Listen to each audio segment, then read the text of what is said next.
నువ్వు ఎవడెవరో నువ్వు మా నాన్న పుట్టాను నేను మా నాన్న పుట్టాను నువ్వు పుట్టావురా నువ్వు చూసావేంటి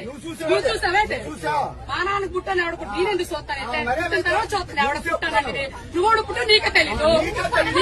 సిగ్గు లజ్జ లేదు నీకు మర్యాద లేదు నీకు మానవత్వం లేదు మర్యాద లేదు నీకు సిగ్గు లజ్జ లేదు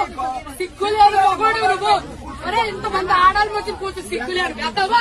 వేలని చున్నీలు పెట్టుకోవాలి మర్యాద తక్కువ బెదవా